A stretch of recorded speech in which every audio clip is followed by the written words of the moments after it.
Ange Telma, des actualités uniques, dynamiques et renversantes dans le journal TV.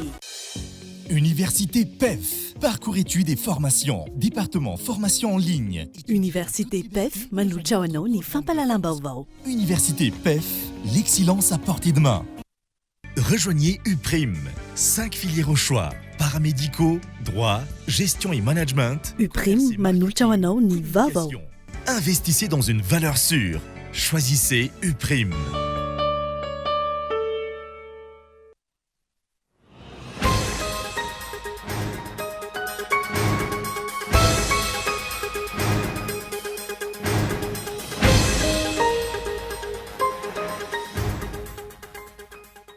Mitoetrano ny fanaovana sorona ny vahoaka sainiaina anaty fantrana lalina 12 taona teo aoriana n'ilay raharaha 7 febroary 2024. Verimaina ny tolona amin'ny matimatesana ny taona 2024. Raha tsy faranana ny tolona ho an'ny fanavotam-pirenena, indrindra manoloana ny endrim-panjanahantany vaovao ireo ray aman-dreny ara-drazana androany. Nanao kolikoly nangataka vola sy tombotsoa manokana tamin'ny orinasa izay mifily de Romivos Andrianarisoa araka ny nisongadina nandritra ny fotoam-pitsarana tany Londres omaly.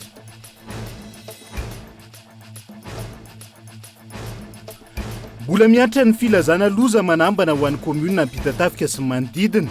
Lalovan'ny renirano Sisondy ho ny filazana navoaka ny Apipa. Fianakaviana manodidina ny 20 teny Ampitatafika ankilan'izay no tsy maintsy nafindra toerana noho ny fiakaran'ny rano.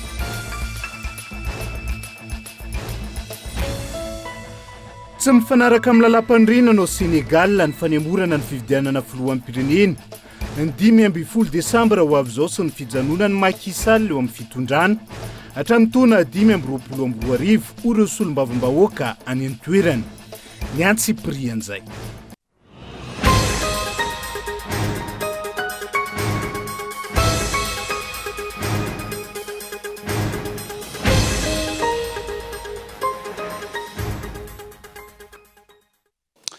Ngadona ny amin'ny valora alina fotoana ny fampalalam-baovao eto amin'ny fitalavitra kolo atena ny araba tomboky lasy tombovavy manasana ihany koa anaraka izany hatramin'ny farany matoa an-datsoratra nondeha anokafatsika ny fampalalam-baovao amin'ity alay ity 12 taona teo aoriana n'ilay raharaha 7 febroary 2024.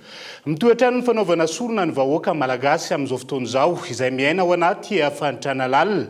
Antony manjaka ny fomba fitantana na fehezon'olon-tokana na ilay antsoina hoe gouvernance autocratique eto Madagasikara. Ankehitriny Gaëtan Andriatsilavo. 7 febroary 2024, 7 febroary 2024, 12 taona lasy zay. Andro iray manan-tantara ary tsy ho adinon'ny malagasy ho andron'ny 7 febroary 2024 io. Maro ireo namoiny ainy ary betsaka ihany koa ireo naratra sy nitondra takaitra tsy fidina no ny etraketraka, ny fitiavam-pahefana sy ny fitiavan-tseza ary ny fitiavan-tena diso tafahoatra. Mazana, tsy miresaka ary tsy ahitanteny mahakasika io zava-mitranga io ny mpitondra rehefa manatitra voninkazo eny amin'ny tsangam-bato natokana ho an'ireo namoiny ainy teny Antaninarenina. 12 taona aty aoriana, fanontaniana maro no mipetraka ao an-tsain'ny malagasy manoloana ny zava-misy eto amintsika. Resitsika malagasy tokoa ve ny didijatony? Efa manaja ny lalam-panorenana ve ny mpitondra antsika? Nanahoana ny fahalalany asa fanaovan-gazety sy ny fanehoan-kevitra? Azontsika malagasy ve ilay fahafahana? Sa mbola mikatsaka izany sika? 12 taona aty aoriana. Mbola eo daholo ve ireo mpitolona? Sa efa ela no tsy fantatr' ireo mpanao politika intsony? Inona ny zavatra niova ka azo tsapaitana natao anatin'izay 12 taona izay? Na nakalesona tamin'ny krizy 2024 iny ve ny fitondrana ny fandimby taty aoriana? Efa niova ve ny fanaovana politika eto Madagasikara? Sa vao maika miaratsy? Mbola afaka manantena ho avy mamiratra ve ny vahoaka malagasy? Fanontaniana isan'ny goavana mipetraka ihany koa 12 taona aty aoriana dia ny hoe inona sisa ireo fitakiana natao tamin'izany fotoana? Voadio avokoa ve ny zavatra rehetra nanenjehana ny mpitondra fanjakana tamin'izany fotoana? Fanovana no notakiana tamin'izany fotoana satria nisy ny ampimamba ny arena sy ny jadona. Nisy ihany koa ny fampanantenana tsy tanteraka 12 taona aty aoriana. Aiza ho aiza ireo fitakiana natao ireo? Nisy vokany ve izany? Raha izao zava-misy atrentsika amin'ny fiainana andavanandro izao, Maro ireo fampanantenana tsy tanteraka, marary ny sosialim-bahoaka, ny toe-karena, tsy zarizary ny foto-drafitrasa, indrindra ny lalana. Izany hoe ny vahoaka no natao sorona tamin'izany fotoana ary mbola atao sorona hatrany 15 taona aty aoriana satria miaina anaty fantrana lalina. Mifanalavitra tanteraka amin'ilay antsoina hoe demokrasia ny zava-misy iainana eto Madagasikara.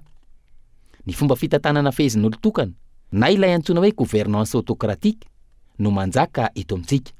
Manjaka satria olona iray no mibaiko sy mitantana ny firenena araka izay itiavany azy sy ny tombotsoany manokana.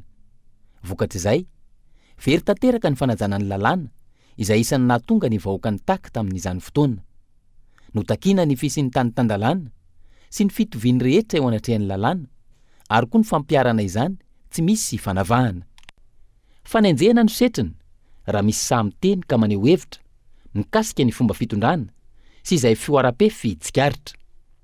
Fanenjehana avy hatrany no miatra amin'ireo mpanohitra sy ireo izay tsy mitovy hevitra aminy.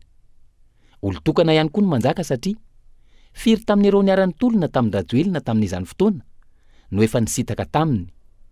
Nisitaka ireo izay manan-tsaina sy manam-panahy. Arak'izay dia feno 15 taona katroka androany raha 7 febroary 2024 izay nijoroan'ireo malagasy tia tanindrazana tamin'ny tolona ho an'ny firenena. Verimaina fotsiny ihany izany tolona nataon'ireo mpiray tanindrazana izany raha toa ka tsy faranana ny tolona ho an'ny fanavotam-pirenena indrindra amin'izao. Endrim-panjanahantany vaovao izao ho ny antenimera ny ray aman-dreny ara-drazana sy ny foko malagasy tamin'ity androany ity. 7 febroary 2024 7 febroary 2024 15 taona katroka androany ny fahatsiarovana ireo mpiara-mitolona sy mpiray tanindrazana izay lavo noho ny fijoroana tamin'ny fitiava-tanindrazana tena noloan'ny lapan'Ambotsotrohatra. Tsy tokony avela ho verimaina fotsiny ihany ny raha latsaka tamin'ireny tolona nataon'ny malagasy mpiray tanindrazana ireny, hoy ny antemera ny ray aman-dreny ara-drazana sy ny foko malagasy androany. Taonan'izao tokony ijoroana manoloana ny fanjanahantany amin'ny endriny vaovao izay misy eto amin'ny firenena. Amin'ny mara azy dia amin'ny mahina azy dia ajantsika izay asina zay. Tsy ho verimaina reo raha ohatra tsika ka mijanona. Fa tsy verimaina kosa izany raha latsaka sy ny ainana fohy rehetrarehetra zany raha ohatra tsika ka mitohy ary tanterantsika le tolona hoe afaka tanteraka tokoa i Madagasikara amin'izay fotoana zay. Dia ataoko hoe voaja zany ny asindreo, voaja ny etaetany, voaja ny feon'ny raha latsaka tamin'izany fotoana zany. Anjarantsika no mamelantsa an'izay raha latsaka zay sy manaja azy ireo ka tsy verimaina akory ireo. Miantso hatrany ny hery velona rehetra sy ireo malagasy maranisa hanapitra ny tolom-panafahana tamin'ny 47 ny RFM. Androany aloha mazava ho azy andro fiasana le izy. Fa ny olona tsy maintsy mandinika sy mieritreritra hoe atao ahoana tokoa ho andray anjara avetsika sa tsy andray. Zay no antony any tanana ny syndika rehetra, ny vondrona syndikaly, ny fikambanana na inona hoe dinio eny amin'ny toerana misy anareo eny izay tokony atao hanavotana ny tanindrazana ty, hiaraka irona sika, irahina ary ifankaty ary hiezaka amin'ny fanavotana ny Madagasikara. Ka ny any amin'ny toeram-piasana rehetrarehetra dia samia mandinika an'izay fa ny grève générale tompoko dia tsy maintsy atao ary tsy maintsy manao minimum de service kosa mba ahafahana manampy ireo izay sahirana sy mikarakara amin'ireny toerana fandraisana asa-panjakana rehetrarehetra fa tsy hidina tanteraka fa lanjalanjaina le izy. Tsy aiviny, feno 15 taona androany ny raharaha 7 febroary 2024 etsy-bahoaka ny adina tamin'ny jadona sy ho an'ny fahafahana antony nahatonga ny vahoaka niakatra teny amin'ny lapan'Ambotsotrohatra tamin'izany. Maro ny namono ny ainy izay tsy voafaritra mazava ny isany, maro ihany koa ireo naratra vokatra ny tifitra tamin'izany. Hatreto tsy tasoritra intsony ny toy amin'ny fanady adina makasika ty etsy-bahoaka nafatesan'olona maro ity. Ankilany nisy androany ny fanateram-boninkazo sy fanomezam-boninahitra ireo mpiara-mitolona izay lavo tamin'izany teo anoloan'ny lapan'Ambotsotrohatra. Ao anatin'izay raharaha 7 febroary zay dia manambahiny ny sampana fampahalalam-baovao amin'ity alaty dia tsy iza fandrematoa zavy tsy mivaly monja roandefo izay prime ministre teo aloha no sady filohany antoko politika monima ihany koa miarabanao tonga soa ato anatin'ny fampahalalam-baovao amin'ity alaty.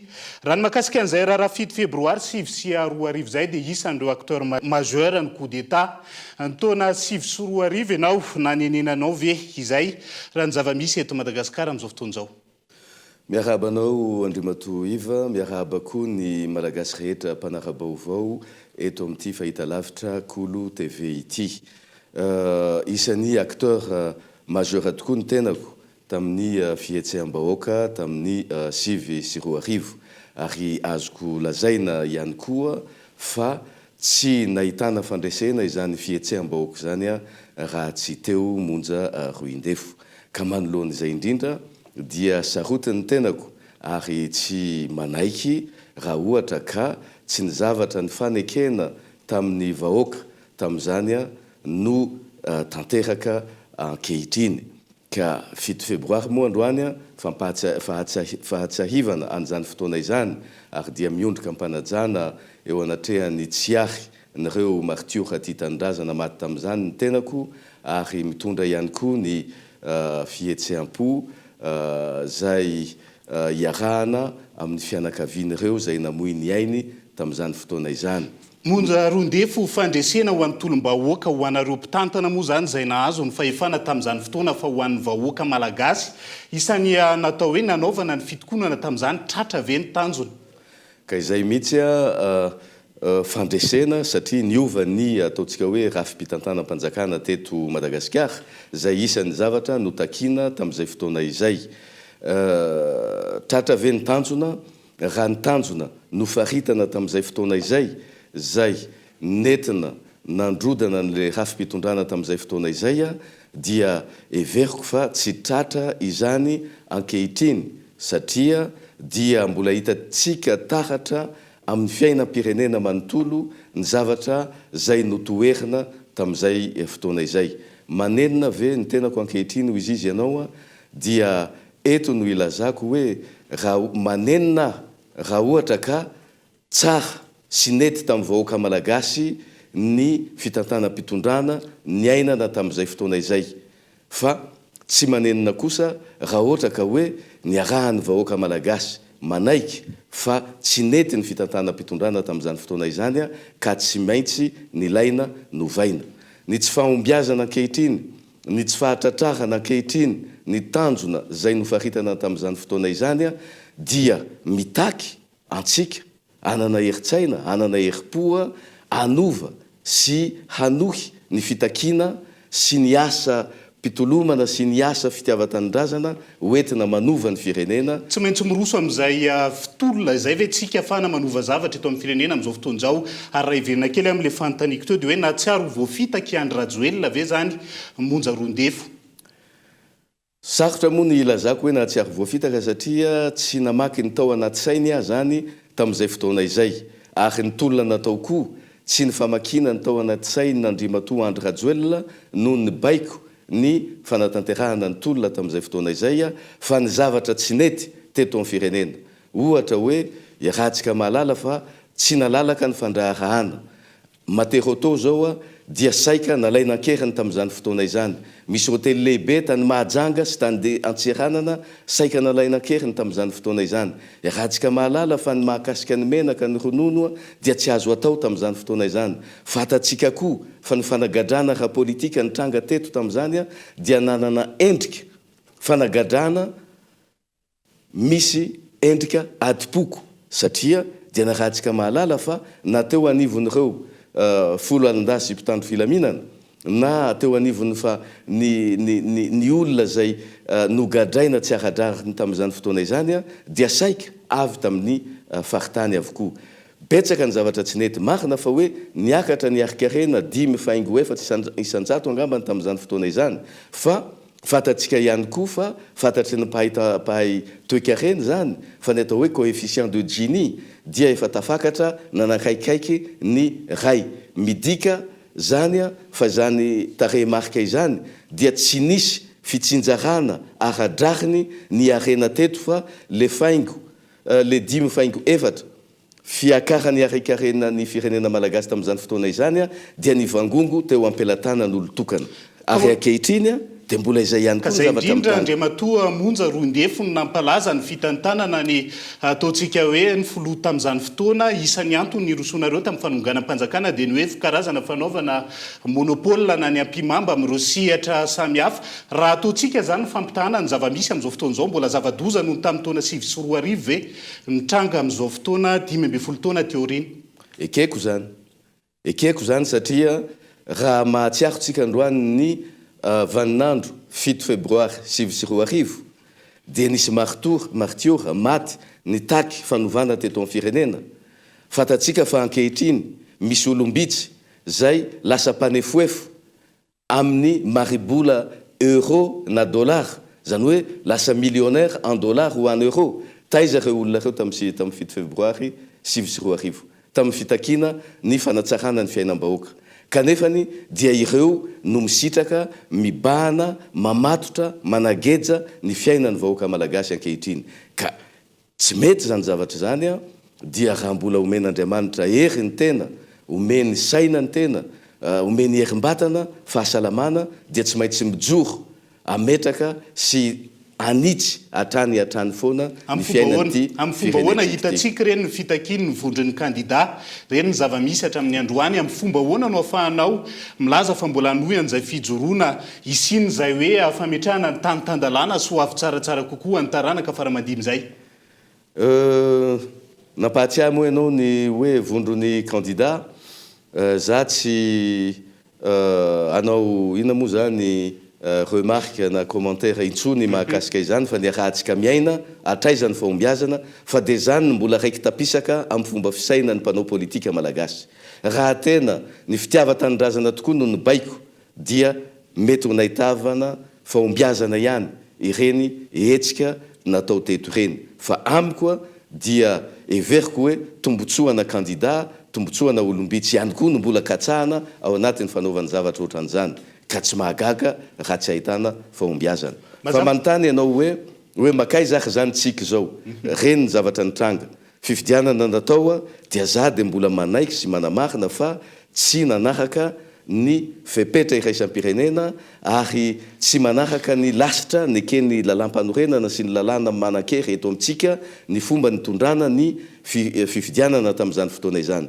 Ka miroso ihany nefa ntsika izao anao fifidianana amin'ny manaraka. Ny fanontaniana mipetraka dia hoe tamin'ny 2024 ane ny démocratie directe zay notakina dia tsy niaina intsony ny atao hoe parlementaire na ny sénateur io na ny solombavambahoaka io fa na ny rafy mpitantanam-panjakana rehetra na ny ataontsika hoe ny folo alin-da sy ny mpitandro filaminana dia lasa saika saribakoly avokoa. Dia zay nahatonga hoe aleo ametraka ny démocratie directe mba hametrahana ny démocratie maharitra, démocratie ara-politika, démocratie ara-économique, démocratie ara-sosialy. Rehefa nanoratra taty amin'ny fitondrana malagasy moa inga Emmanuel Macron dia développement politique no nilazany azy, développement économique, développement social. Fa ny zavatra iko zany amin'izao satria ny vahoaka mitaky hoe ny fifidianana nge any vahoaka tsy any fanjakana. Fa io lehilaizantsika hoe fotoana anehoan'ny vahoaka ny safidina sy anehoan'ny fahefana fa tsy hoe any fanjakana io ka zay tiany ho atao. Ka rehefa tsy manaraka an'izay angamba dia mety ho démocratie directe no asehon'ny olona hatrany amin'ny fokotany, hatrany amin'ny commune, hatrany amin'ny région, eny ara fa na hatraty amin'ny faratampony. Zay no ahina rehefa samy mifampiziriziry amin'izao toe-javatra efa hita fa tsy mandeha zao satria rahantsika mahafantatra ny fandriam-pahalemana, ny fampianarana, ny famoroso makany amin'izay tsika raha ny fahitanao azy hatramin'ny androany ve? Raha ny fomba filaza moa zany sy ny zavatra voizina dia hoe ho atao foana ny fifidianana zany hoe ohatrany hoe tena tsy nisy zavatra tsy nety mihitsy zany teto amin'ny firenena. Ohatrany dia tena ohatrany hoe tsisy fako mihitsy eto amin'ny eto Antananarivo dia ohatrany tsisy kilodoka eto amin'ny lalan'Antananarivo zany satria tsy fantatro hoe asa mety misy coussin d'air angamba ny véhicule ny sasany dia tsy mahita an'ireny fa iainan'ny vahoaka zany zavatra zany. Ka raha izay nefany no hoe mbola ho atao ho tohizana dia miahiahy fa iverina indray ny démocratie directe satria zay no fahefana azon'ny vahoaka atao. Iverenantsika ny raha 7 febroary premier ministre tamin'izany fotoana ianao tsy mbola misy mangirana ny fanadiadiana mahakasika an'ity raharaha ty hatramin'ny androany nahoana? Io moa zany tsy zany tompon'andraikitra amin'ny fanadiadiana satria za nge fantatrareo fa enim-bolana no teo sa 7 volana fa ny zavatra tiako tsy ahivana kosa aloha satria ambety teny foana ny hoe araky ny fanambarany colonel Charles sy ohatran'izao zany foana no resaka. Za aloha tiako ny manamarika fa tamin'ny 9 janoary zay lazaina hoe alatsinainy mainty na 26 janvier lundi noir dia mbola tsy teto an-tanindrazana monja roindefo fa mbola namita adidy ara-pianakaviana tany ivelan'ny tany ny 10 febroary ny taona 2024 no nigadona teto ny tenako dia ekeko fa isany nitondra ny olona nitaky amin'ny fametrahana ny démocratie directe ny tenako teny Ambotsoroatra tamin'izany fotoana izany fa kosa misy le milaza hoe nisy fitifirana taty aorina nisy fitifirana tany aloha za aloha zany dia tsy fantatro na tafitra tao anatiny mety tafiditra mihitsy tao anatin'le nokendrena satria misy milaza hoe nisy impact de balle be da be ihany na nididina ny toerana zay nisy ata amin'izay fotoana izay fa kosa ny zavatra tiako tenenina dia hoe le fitsanganana ho vavolombelona nahita ny monja roindefo ny vory tetseroa ny konikonina nanao an'izao talohan'ny 10 febroary 2024 dia mialatsiny fa dia mandainga zany ny Zandry Charles raha milaza izy fa hoe nahita ny tenako nihita ny tany akafatany ny fijoroana vavolombelona taony anazy ny manamarina an'izay fa ny zavatra nitranga teo Ambotsoroatra koa zany dia zao ny zavatra tiako tenenina fantatry ny expert militaire zany raha olona nanao MRT na méthode de raisonnement tactique zany na ny MRG na ny méthode de raisonnement général na ny méthode Mars na ny méthode appliquée à la recherche stratégique zany ianarana ao anatin'ny école de guerre sy ny tactique rehetrarehetra hatrany amin'ny sous-officier zany ka hatrany amin'ny général zany sy ny école de guerre dia 20 minitra ange no bala ny feombala ny poka teo Ambotsoroatra raha nisy taty aorina zay tsy azoko lavina satria tsy fantatro tsy mbola nanako profo mety ho nisy zany fa mety nitranga izy nikendry zay olona kendreny teo izy nandritry ny 10 minitra angambany satria mety ho inona ty coup d'incursion ny ataony zany fa ny olona mitifitra kosa mandritry ny 20 minitra dia olona manana position de tir sécurisé zany hoe any amin'ny toerana voaro tsara zany izy no maka ny ligne de mire zay kendreny zany ka dikan'izay ninona zavatra lazaina hoe nisy nitifitra avy atorina zay mety ho izay ihany koa no objet ny ataontsika hoe ny kendrena tamin'izany fa tsy azotsika lavina kosa fa reo tira nandritra ny 20 minitra reo dia niainga avy taty aloha na avy any anaty lapa zany hoe misy tompon'andraikitra tsy fantatro roa samihafa ve zany no nibaiko ny zavatra nitranga tamin'ireny fotoana ireny za moa isan'ny victime za koa ange mba miréclame justice ary zay mahatonga milaza hoe za isan'ny tompon'andraikitra tamin'izany raha izao ny fandehan'ny fiainan'ny firenena dia tsy afaka ny hijery fotsiny fa tsy maintsy mandray ny andraikitra tandrify fa kosa na tamin'ny 2024 tsy fitiavantena na fitiavan-tseza no nanosika nanao an'izany satria tsy misy olona andeha anao isotro ny aleoko maty satria mitady seza izy satria izy moa ny hipetraka eo amin'ny seza rehefa tsy eo izy fa ny fitiava tanindrazana ka na sedisy io na vondrona mpanao candidat io na vondrona citoyen io sahala amin'ny état-major politique sahala amin'ny cellule de crise zay mitranga sahala amin'ny ny antoko maro samihafa ny fikambanana maro samihafa vonona ny tenako ny ifanometanana itadiavana vahaolana fa tsy azo rohitina amin'izao ty firenentsika ty satria dia tena efa hitatsika fa latsaka andavaka ka hoe tsy ho lasa ohatrany hoe manao travail asany sisifa atosika le vato dia rehefa ho tonga eny atendrombohatra dia milatsaka indray dia zay foana no ataon'ny vahoaka malagasy dia farany maty ny hafarany ankasitrany ianao Andriamatoa Monja Roindefo tao anatin'izay fanampanazavana bebe kokoa mahakasika ny raharaha 7 febroary 2024 zay fisany vaovao misongadana ihany koa amin'ity ala ity dia nanao kolikoly nangataka vola sy tombontsoa manokana tamin'ny orinasa izay mifily Romivos Andriana ary Sofo olona akaiky ny Andrajoelina araka ny nambarany mpitsara ity raharaha ity nandritra ny fotoam-pitsarana tany Londres omaly maro mipirofo eo ampelantanana ny mpitsara mpanao famitorana sy ny NCA momba ity raharaha kolikoly goavana mahavoasaringotra olona ambony eto amin'ny firenena ity raha ny fanazavana Omalo niakatra fitsarana tany Londres ilay kolokolo goavana mahavoasaringotra ny Romy Vosy Andrianarso sy Philippe Tabuteau izay nitoriany ny orinasa mpitrandrakarena kibony tany izay mifilda azy ireo. Nanamafy ny fisian'ny trangana kolikoly, fitakiana vola sy fikatsana tombotsoa manokana nataon'ny Romy Vosy olona akaiky ny Andry Rajoelina nitony mpampanolalalana ambony tao amin'ny fitsarana tany Londres araka ny lahatsoratra navoaka ny gazety Reuters tao amin'ny tranokalany. Izay no nambarany mpitsara manoloana ireo porofo maro teo am-pelatanany na izany aza tsy mbola nanaiky ho nanao ireo vesatra hiampangana azy na appelé non coupable i Romy Vosy Andrianarso. Araka ny hita tao amin'ny tranokalan'ny gazety Reuters, nitaky vola tsy araka ny tokony ho izy tamin'ny orinasa Gemfield teo anelanelan'ny taona 2024 hatramin'ny 2024 ity olona akaiky ny Andry Rajoelina ity izay nitana ny toerany talehan'ny kabineta teo aloha teo anivon'ny fiadidinan'ny Repoblika. Nandritra ity fitaom-pitsarana omaly tao Londres ity hatrany nanambarany toy ny mpampanolalalana fa mpanolotsaina akaiky any Andry Rajoelina afaka mandresy lahatra mivantana aneken'ny fitrandrany Romy Vosy araka ny nambarany nandritra ny fionana tamin'ireo tompon'andraikitry ny orinasa izay nahitana ny tale jeneraly ny orinasa Gemfield.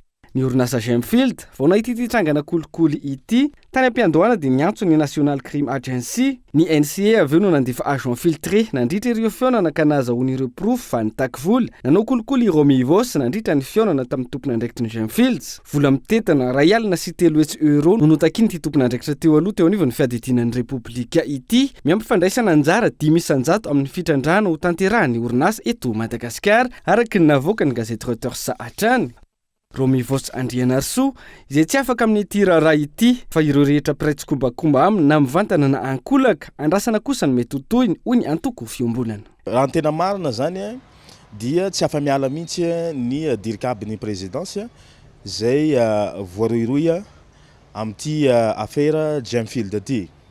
Hitatsika fa ny plaidé non coupable foana izy manoloana ny fampiantsona zay nataon'ny NCA zany tany Londres nanomboka tamin'ny fanomboany ity raha mafana ity zay ataoko hoe mbola vary mangatsika ny mandahany filoha teo aloha zany ary zaminy maromaro koa zany fa tsy nandeha irery io dirikaby io fa misy ataoko hoe complot miaraka amina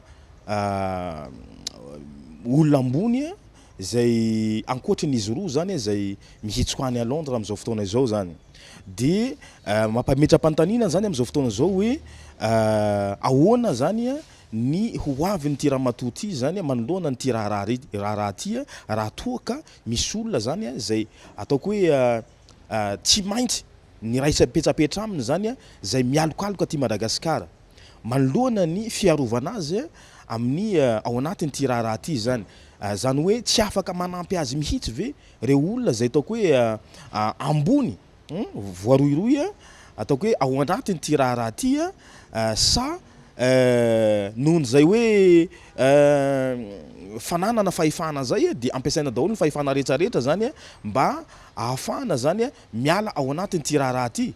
Raha ny fampitambavao voaray hatrany tsy notsaraina omaly ilay teratany vahiny Philippe Tabuteau raha ny fantatra ihany koa mbola mitony ny fitsarana sy ny fanadihadiana mandra-pivoaka ny didy izay ifanarahan'ireo mpitsara mandray an-tanana ity raharaha ity fa iarahan'ny mpanara-baovao mahita momba ity raharaha ity ihany koa ny fahangina ny fahefana-panatanteraka. Ino ny tsy nametrahan'ny fiadinan'ny Repoblika fitoriana hatrany am-piandohana raha marina ny filazana fa tsy mahafantatra ny dian'ny Romy Vosy sy tsy nahazo fankataovana avy amin'ny Andry Rajoelina ity talen'ny kabinetra ity tamin'ny diany tany Londres.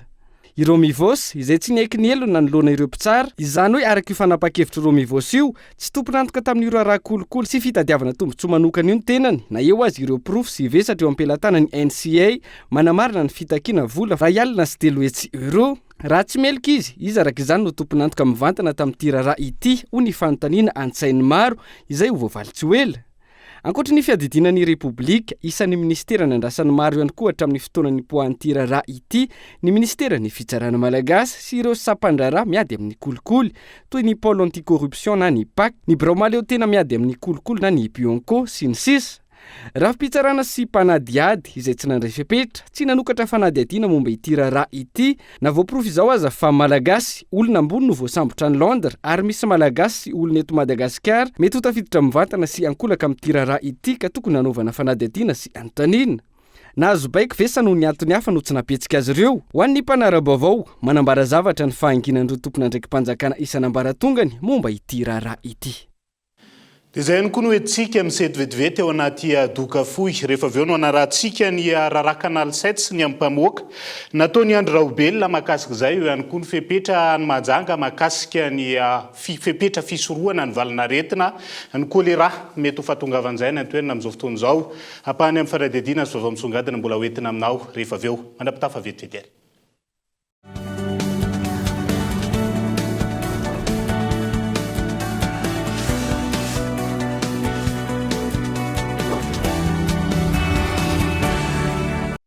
Gratuite. Gratuite. Gratuite. Mais qu'est-ce qui est gratuit? L'installation de la fibre est gratuite jusqu'au 31 janvier 2024. Et maintenant, abonnez-vous vite à la fibre Go, à la fibre Family, ou à la fibre Home, ou à la fibre Home Plus. Mira et ses collectes Telma vous feront plaisir à installer gratuitement votre fibre. Abonnement à partir de 99 000 RTTC par mois.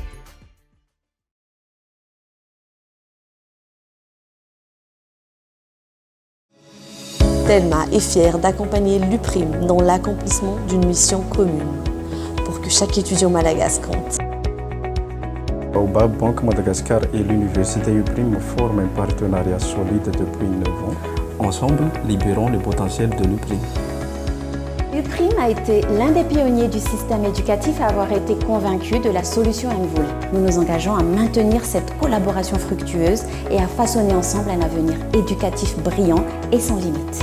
Tananamano Madagascar et UPRIM, main dans la main pour l'éducation de nos jeunes paramédicaux à Madagascar. Ensemble, rallumons la flamme de l'éducation à Madagascar. Vous aussi, décidez d'avancer aux côtés des grands. Rejoignez UPRIM. 5 filières au choix. Paramédicaux, droit, gestion et management, commerce et marketing, communication. Investissez dans une valeur sûre. Choisissez UPRIM.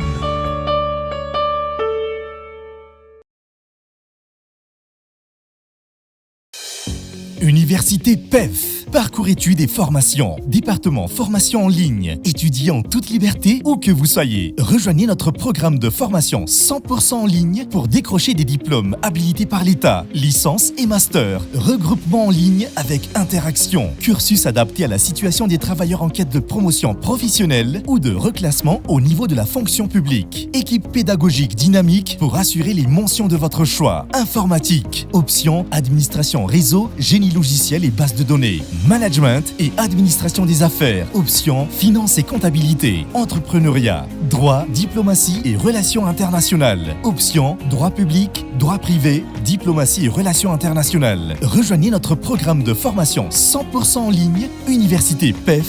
L'excellence à portée de main. Contact 038 45 085 85 020 85 085 85.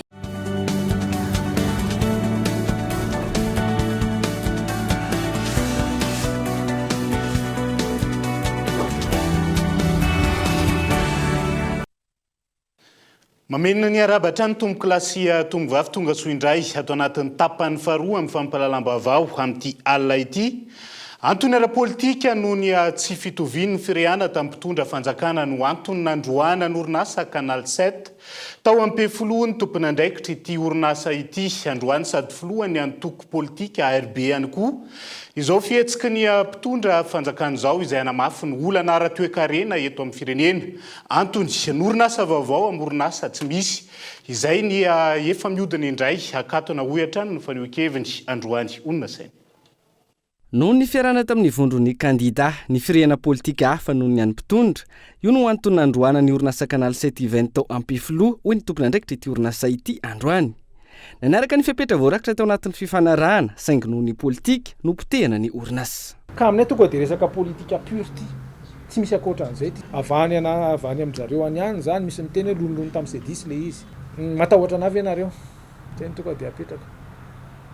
Raha tsy matahotra tsinareo tsy hitako inona mbola ilainareo vanina anahako. Tavaverina amin'ny toerana maminareo ianareo a.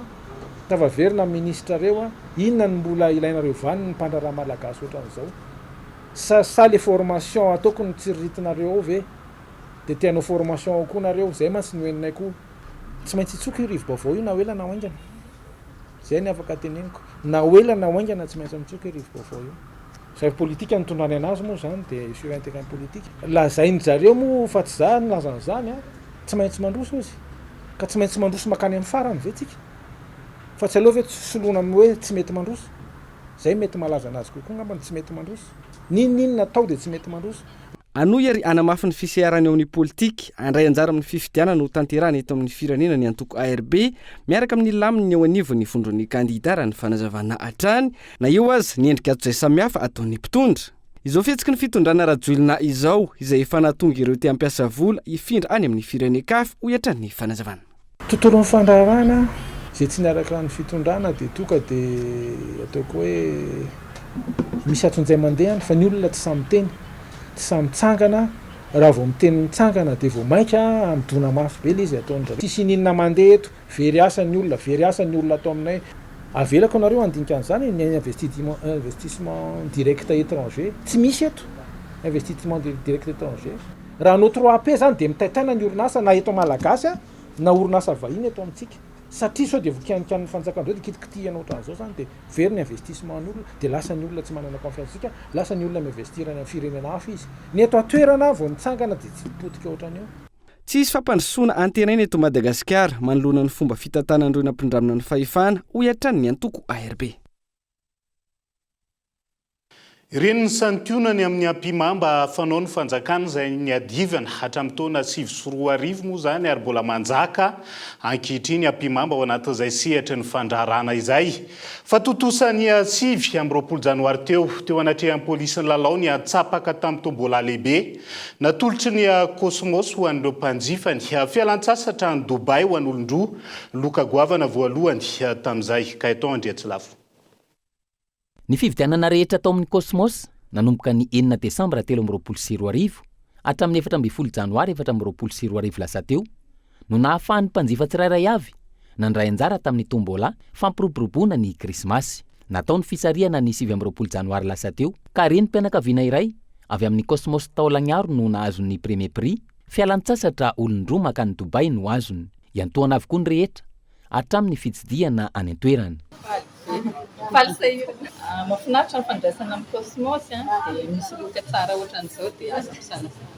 Ankoatra io premier prix io, loka maro no nozaraina ho an'ireo tsara vintana, isan'izany ny moto, chambre à coucher, finday hika farany, écran TV samihafa. Omaly fa 9 ny volana febroary no nanolorana ny loka ho an'ny teto Antananarivo ary ny 15 ny volana febroary ho an'ny any amin'ny faritra. Isan'ireo marika lehibe indrindra eto Madagasikara izay mivarotra fanaka, kojakoja tokantrano madinika sy lehibe, telefôna, audiovisuel, fitaovana informatika, moto, tuk-tuk, bisikileta, fitaovana arabatana, haingon-trano ary vokatra maro samihafa ny Cosmos. Nisokatra ny taona 2024 ratsaivina ny magazay Cosmos voalohany ary nanomboka teo manana magazay misy 7 manerana ny tanàna samihafa eto Madagasikara ny marika. Jaivina ihany koa fa ny Cosmos irery no rojo-pivarotana manome tolotra, fivarotana kredi hatramin'ny 30 volana miaraka amin'ny kredi mirindra. Isidina ho an'ny Mahajanga vetivetsika tsy mbola nahitana trangana kolera ao Mahajanga amin'izao fotoana izao. Tsy nampiarina indray araka izany noty navoaka ny faritra Boeny sy ireo talepatra miisa 4 mahakasika ny fanakatonana ny sistany Mahajanga tamin'ireo nosy rahavavy. Misokatra ny sidina iraisam-pirenena mampitohy amin'ny Mahajanga sy Mayotte araka izany saingy no amafisina ny fepetra sakana isoroana ny mety ho fidirany kolera anatin'ny faritra Boeny. Anja Robert Kolo Mahajanga. Tsy nampiarina akory ary tsy manan-kery ny fanapahan-kevitra iraisana no soniavy ny gouvernoura ny faritra Boeny sy ireo talem-paritra 4 hafa mikasika ny fampiatoana vonjimaika mandritry ny 12 andro ny fitaterana anabakabaka amin'ny sidina mampitohy ny Mayotte sy Mahajanga sy ny fitaterana an-dranomasina mampitohy ny Nosy Comore sy Mahajanga. Fanapahan-kevitra no raisin'izy ireo mitondra ny laharana 4 tsipika 420, tsipika RE, tsipika BN, tsipika GOV tamin'ny sabotsy 7 ny volana febroary teo noho ny fisina trangana kolera ao amin'ny Nosy Comore. Niteraka savorovory tamin'ireo mpandeha ihany ny fanapahan-kevitra tamin'ny saika anidiny tompona ndraiky mpanjakana eto Mahajanga ny sistany ny Mahajanga tamin'ny nosy rahavavy ireo. J'étais à Majanga hier et j'ai repris le vol aujourd'hui. Tao Mahajanga omaly ary nandray sidina androany satria misy olana ny ao Mayotte. Natahotra mafy ao omaly satria hitako ilay didim-panjakana navoaka ny gouvernoura ny Boeny milaza fa miato ny sidina avy eto miazo any Mayotte. Natahotra satria mivezivezy matetika eo ary nilaza fa ho raikitra ao Mayotte. Farany naka vaovao tao amin'ny seranana izahay ary nolazaina fa tsy ampiarina io didim-panjakana io. Faly satria tsy voasakana intsony. Efa misy ihany ny fepetra noraisina, ny fanasana tanana, ny fanondrana ranom-panafody ireo entana ahafahana miaro amin'ny fiparitahan'ny valana ritina. Bagage à main de produits pour éviter la contagion. C'était, on va dire que c'est pas... Azo lazaina ho tsao raha ny tena marina izany rehetra zany satria tsy nisy ny fampiarana, ny sokatra ny seranam-piaramanidina, nisy ny sidina, tsy nisy zava-baovao. Fermé, les vols décollés, il n'y a rien eu de spécial. Misokatra amin'ireo nosy rahavavy ihany araka izany ny sistany ny Mahajanga. Profony izany ny fahatongavany EOAR izay nigadona tao amin'ny seranam-piaramanidina Philbert Tsiranana Ambourvy talata fa 9 ny volana febroary tamin'ny 3 ora tolakandro teo. Saingy no amafisina eny an-toerana ny fametrahana ny dispositif de lavage des mains sy ny ekipa ny BMH avy amin'ny commune urbaine ny Mahajanga manao ny famindrahana ny amin'ny fisoroana amin'ity aretina choléra ity. Atreto tsy mbola nahitana trangana kolera eto Mahajanga tapitanana raha ny aloha ranom-baovao saingy no amafisina trano ny fisoroana sy ny fanetanana araka izao fanazavana hoentiny Ramatoa talepatry ny fahasalamam-bahoaka eto Boeny Dr Solange izao.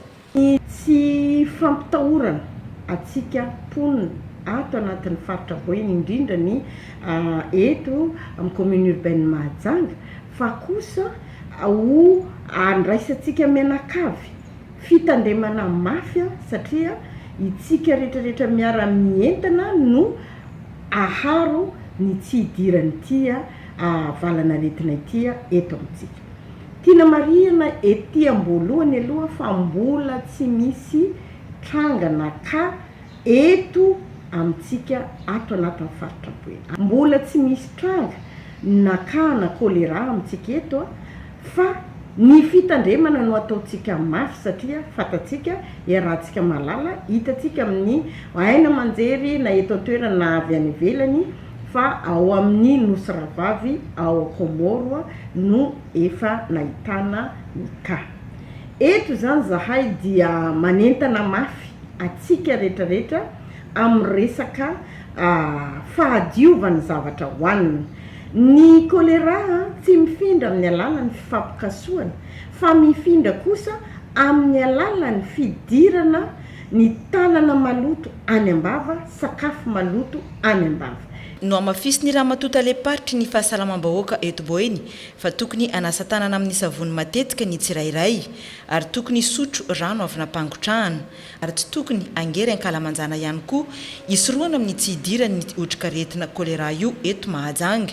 Raha misy ny mampiayay dia tokony anato navetrany ny tobim-pahasalamana. Ny fisehoan'ny kolera dia fivalanana be mitovy loko amin'ny ranombary ary mahafaty ao anatin'ny fotoana fohy raha tsy voatsabo ara-potoana. Fa mbola miatra androany ilay filazana loza manambana miloko mavo any commune Ampitatafika sy ireo commune maro. Lalovany renirano ya Sisondy ho ny filazana navoakany teo anivony Apipatany ity androany ity na eo aza ny fidinany rano ohatra faingo 270 metatra tao anatiny adiny 8. Tokatrano misy 9 ahitana fianakaviana manodidina ny 20. Teo ankilan'izay no voatery nakarina teny amin'ny commune Ampitatafika ho maly alina. Vokatrizay fiakarany rano zay Daniela Minoarso. Tokatrano misa 4 izay ahitana fianakaviana manodidina ny 20 eo maly alina no voatery nafindra toerana teny anivon'ny commune Ampitatafika no ny fiakaran'ny renirano ny Sisony raha ny tatry ny BNGRC androany. Tokony mailatra ny ankilan'ireo mponina eny amin'ny manodidina io renirano ny Sisony io na nahitana fienana azy izany tao anatin'ny valora. Isorantsika Andriamanitra fa malaky nidina koa ny ranon'ny Sisony dia efa niverina ny atokatrano ireo olona ireo amin'izao tsika miteny zao. Na izany na tsy izany anefa tsy maintsy mipetraka foana ny vigilance, apetrakatsika foana hoe tokony ho mailotsika anatin'ny rehetrarehetra dia mbola miatrana eny amin'ny amoron-dranon'ny Sisony zany ny lakana anankiroa izay an'ny CPC sy ny any ry zareo amin'ny sapeur pompier miandry rasana trika visivolana. Raha tsy ivana nahazo fampitandremana loza manambana miloko mavo no ny fiakaran'ny renirano Sisony ho maly ariva ny commune Ampitatafika sy ireo commune maro lalovany renirano Sisony. na teo azy izay fampitandremana izay tokantrano maro no tsy niala lavitra ny toeram-ponenany raha nifindra tamin'ireo trano manodidina kosa ny ankamaroany. Ireto farany izay tsy mbola nisy niala ny trano fonenana hatreto no ny fahitana izay fihenany rano izay. Tebotebo be mihitsy izay tamin'ny alina efa tonga tao an-trano izao ny rano dia efa mifindra trano izay. Dia ny entana efa nakarina amin'ny avoavo daholo miaraka amin'ny fandriana sy ny entana sarobidy efa nafindra trano. Tatsy amin'ity trano akaikina ity no mifindra tamin'ny alina. Mifanaraka ihany dia tao no mifindra satria ao aminazy aloha mbola tsy dia tratra fa tato aminay efa tratra ny rano. Ankizy kely 2 adala kely ny namako dia zaza rery. Mitebotebo mihitsy ay satria ny alina fanjakany raty moa aiza moa ny lana raha fa amin'ny alina dia aiza zany no ale andeha tsoka ny tena ny ankizy madinika moa ny rano arak'izay dia ahoana zany. Efa nanomanomana mihitsy andrakalina tolo mihitsy hoe andao hitsoka dia jerena moa ny rano ohatran'ny nidikidina kely teo amin'ny tamotely teo dia hoe alalo hijanona kely ihany. Efa mitaitaina mihitsy ay zao eo mahitsy ay zao dia mieritreritra mihitsy hoe aiza za zao ny ale za zao no vahaolana eto an-tanàna tena eritreretana eto za zao efa manakorotana. Hitanao zao izao efa mampirina mangorongorona n'ilay entana zao apakapakarina ambony fa ho avy ny rano. Ankilany isan'ny olana mahatonga io fiakaran'ny renirano isisony io ihany koa ankoatra ny rotsakorana hoy ny mponina eny Ampitatafika ny fanariana fako amin'ny gony eny an-toerana. Le canal mihitsy ngamba ny tokony ho curena ho alalinina le alalin'le canal ao hoe oloarana dia mba asorina le fasika dia tsy midéborde le rano satria fahalalako an'ilay izy le anariany olona fako koa le any anaty rano sisony misy manipy fako be amin'ny gony zordira rehetrarehetra dia mety lasa marivo zany le izy.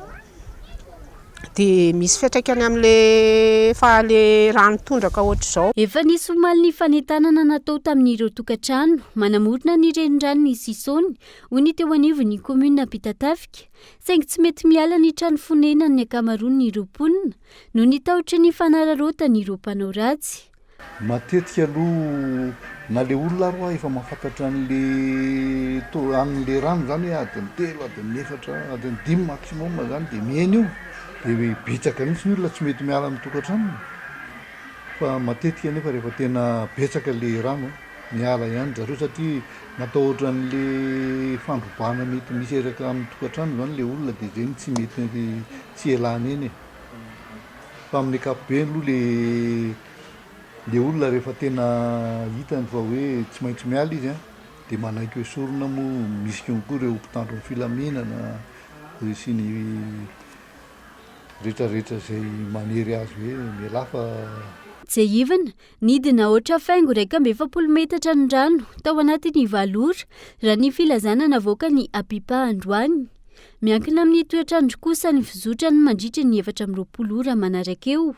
Na izany mitoetra trano raha io filazana navoaka ny Apipa androany io ilay filazana loza manambana miloko mavo. Izay tsara fiomanana hono tsy tapohan'ny loza teny filamatra izany indrindra anatin'ny fotoam-pahavaratra toy izao. Fa mikorotana samy maka ho azy ary tsy manaja ny lalàna velona ny fivoaran'ny fiarahamonina malagasy amin'izao fotoana izao. Raha ny fanadihadiana izay nataon'ny agence capsule sy ny Cool TV FM tamin'ireo olom-pirenena mahery ny 12 taona teto Andrenivohitra noho ny fahantrano izay mitarika ny fahaverezan'ny fihavanana no isan'ny anton'izany ho ny mpandinika fiarahamonina iray. Fitinokolo. Manao ahoana ny fivoaran'ny fiarahamonina malagasy amin'izao fotoana. Io no fanontaniana izay nanaovan'ny agence capsule fanadihadiana ny ara-miasa tamin'ny Cool TV. Ny 7.9 isanjaton'ireo mponina mahery ny 12 taona no nilaza. Nandritra izany fa samy maka ho azy ary tsy manaja ny lalàna velona ka lasa mikorotana ny fiarahamonina malagasy. Ny 3 isanjaton'ny mponina no nilaza fa mivoatra ny fiarahamonina malagasy amin'izao fotoana. Raha nambara ny mpandinika fiarahamonina manoloana izany. Misy fiantraikany amin'ny fiarahamonina malagasy amin'izao fotoana ny dingana nolalovan'ny firenena hatramin'ny nahazoana ny fahaleovantena. Isan'ny antony mahatonga izay toe-tsaina samy maka ho azy izay ny fahantrana izay mitarika fahasimba ny fihavanana sy fifanampiana. Dia ny fahefana-panatanteraka, ny fahefana-panao lalàna ary ny fahefana tsara dia efa anisan'ny ataoko hoe olana satria tsy dia nitovy loatra tamin'le niainantsika teo aloha le izy ka zay dia efa anisan'ny manova sady indrindrandrindra moa tsy fanajana an'ireo fizarazarandreo rafitra resaka ataontsika hoe fahefan'ireo manarak'izay misy ihany koa ny lafiny ara-toekarena sy ny ara-tsosialy fantaritsika fa ny fahatrana lalina zany misy eto amintsika sy ny fiovaovany ny ataontsika hoe ny toekarena sy ny resaka fahatrana eo anivon'ny fiarahamonina dia efa mahatonga an'izay fivakivakisana izay ka rehefa manomboka mivakivaky le manomboka tena mahantra ny mponina dia lasa tsy mieritreritra n'le mety fihavana sy fitsinjovana fifampitsinjovana fa ny tena ao an-tsaina zany voalohany indrindra dia ny mety hoe nialatra ny fialonana ka izany anisan'ny tena misy fitraikany sady amin'ny fiaina fivoaran'ny fiarahamonina zany amin'ny ankapobeny reto Madagasikara. Ainao potika tanteraka araka izany ny fiarahamonina malagasy raha toa ka mahazo vahana hatrany toetsaina samy maka ho azy zay fomba fiaina izay mety hafaratra any amin'ny fahaverizan'ny maha-malagasy. Zany hoe na eo fifandraisan'ny ray aman-dreny sy ny zanaka eo amin'ny fifandraisan'le ankohonana anankiroa izay miforona ho fiarahamonina fifandraisan'le fiarahamonina eo anivon'ny fokontany izay hoe manana an'le tanjona anankiray ampifondronana sy ampivoarana ravy izay zavatra izay rehefa tsy misy an'le ataontsika hoe firaisan-kina ka rehefa samy maka ho azy koa dia samy mety mieritreritra ny mahay kokoa samy mieritreritra ny mahay mampiatra ary samy mieritreritra ny mahavita tena ka rehefa tonga amin'izay stade hoe mahavita tena izay dia eo zany le ataontsika hoe misy aloha solidarité potika tanteraka io ka rehefa potika izay solidarité zay dia manomboka eo le fivakivakisana ary miverina any amin'le ataontsika hoe perte identitaire ohatra hoe ka rehefa very io tanjona iraisana io dia sarotra be no entina mampandroso sy mampivoatra indrindrandrindra na fiarahamonina na ny firenena indrindrandrindra. Araka izany ilaina amin'ny fanamafisana amin'ny fanabeazana ny olom-pirenena tsirairay avy ahafana misoroka izay loza mitatao amin'ny maha-malagasy izay ho iatrany ny fanehoan-kevitra ny fampahafantarana sy fampianarana ny lalàna izay ahafana mameny olom-pirenena manana anjara asa amin'izany tsirairay indrindra ny fanjakana izay tokony ho fitaratra amin'ny fiarahamonina malagasy. Lafomba vao hafa mbola malalaka ny sehatra ny digitalisation amin'ny lafiny rehetra eto Madagasikara amin'izao fotoana izao. Raha oharina amin'ireo firenen-kafa aty Afrika maro ny fanatsarana ilaina apetraka eto an-toerana ao anatin'izay. Ireo mpandrarahany avy any ivelany misehatra ao anatin'ny ity sehatra ity fitianokolo. Mamatra ny fivoaran'ny firenena ny firosoana amin'ny digitalisation amin'ny sehatra sa andavanandro izany eto Madagasikara. Ankavitsiny ireo orinasa tsy miankina no miroso amin'izany fampiasana tontolo nomerika izany malalaka ary maro ireo dingana apetraka ahafana miroso amin'izany raha ny fanazavana ireo mpandraharaha miantsehatra amin'izany mora kokoa ny fikirakirana ny asa indrindra ho an'ireo fitantanandraharaha amin'ny ankapobeny ny firosoana any amin'ny digitalisation noho ny fampiasana taratasy. Amin'izao aloha efa mety satria ny tena fototra amin'le digitalisation dia ny fananana le fitaovana ny telefona anankiray ny ordinateur koa zavatra efa misy efa mivelatra be dia be efa be dia be ny manana fa ihany koa mila an'le connexion efa miezaka be zao efa misy ny tolotra be dia be azo alaina avy amin'ny opérateur aty amintsika ahafahana mahazo an'le connexion dia hitanay fa efa matotra amin'izao efa afaka atao sy mahatsara mihitsy le digitalisation na société ngeza ianao na société kelikely efa mety efa misy an'le ilaina amin'ny digitalisation.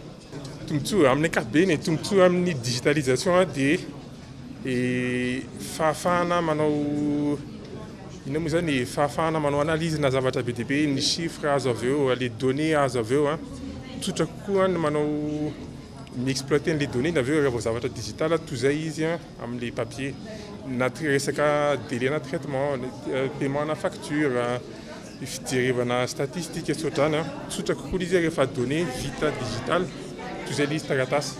Maro amin'ireo tanora no manana fahaiza-manao sitraka efa amin'ity tontolon'ny digitalisation ity mbola manano sarotra ny fitadiavana fiara-miasa sy famatsim-bola izay sakana amin'ny firoboroboana amin'ny ankapobeny. Androany nisy ny fampahafantarana ireo teknôlôjia ikafarany ho an'ireo orinasa malagasy ahafahana manampy sy manamora ny fitantanandraharany ireo orinasa tsy miankina avy amin'ny FRSI. Dia izay ihany koa no entsika manakatona ny fampahalalam-baovao amin'ity aly ity naiza misy anao ankasitrahany ianao nanaraka izany hatramin'ny farany veloma tompoko.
Rejoignez UPRIM. 5 filières au choix. Paramédicaux, droit, gestion et management. UPRIM nanolotra ho anao teo ny fampalalam-baovao. Investissez dans une valeur sûre. Choisissez UPRIM. Université PEF. Parcours études et formations. Département formation en ligne. Université PEF nanolotra ho anao teo ny fampalalam-baovao. Université PEF, l'excellence à portée de main. 5G Batelma, des actualités uniques, dynamiques et renversantes dans le journal TV.